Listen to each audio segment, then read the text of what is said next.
front. Some of us got in on some pretty good downpours over the past few hours. We did see quite a bit of lightning with this activity as well, but things are starting to kind of wind down for us, and I think this will be the trend.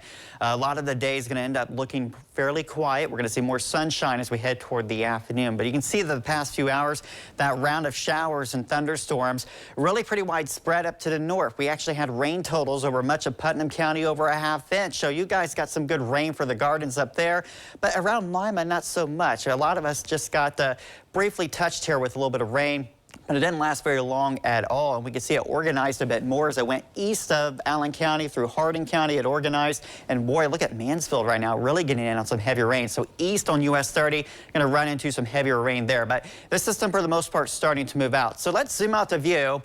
Let's talk about the Western Pacific here over Japan. And you wonder why I'm showing you this. Well, we have a typhoon here, and we're going to be watching this because a lot of times when you get typhoons like this, they really energize the jet stream, and it's almost like taking a rope and just yanking really hard on it, and that's kind of what it does to the jet stream. And this will have implications on the pattern, I think, actually as we head into next week. But for now, this week, we're actually watching the storm that hit Alaska. You heard us talking about that hit Alaska over the weekend. As we spin around here and get you a little bit dizzy this morning, you see that system over Alaska. That is actually the system that's going to move into Canada the next few days with a cold front, and that system is going to help drag in that really cool air later this week. So everything is interconnected here in the Northern Hemisphere. We don't always think about how weather in Japan could end up impacting us, but it sure does. So today, we're going to start off here with a little bit of rain, some clouds at 8 o'clock, 68.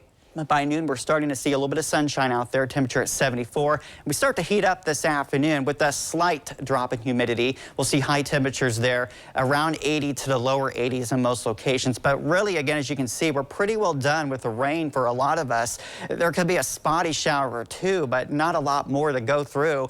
As we go throughout the afternoon, we're seeing increasing sunshine.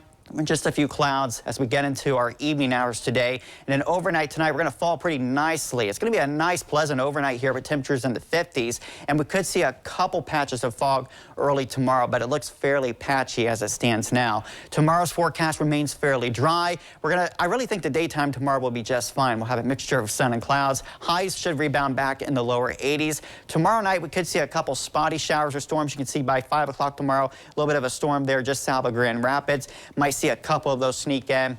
As we go throughout tomorrow night, there's a little boundary kind of shaping up over the area here, but that chance relatively low. And then Wednesday, look at this, the final full day of summer, and Mother Nature's going to be bringing up that heat. We could see one last chance here to get 90 degrees. And then watch as we go into Wednesday evening. We're going to be watching a cold front. This is a strong cold front associated with that system that I talked about that's currently over Alaska. And of course, this brings with it that big cool down behind it. But as we get that transition to take place, a couple storms along the front, not widespread, but some of those could contain some gusty winds. There will be an isolated damaging wind threat later Wednesday afternoon with those. So just something to keep in mind. But boy, what a drop from 90 Wednesday, 66 Thursday. And it looks like the end of the week very pleasant, 64 Friday with lots of sunshine.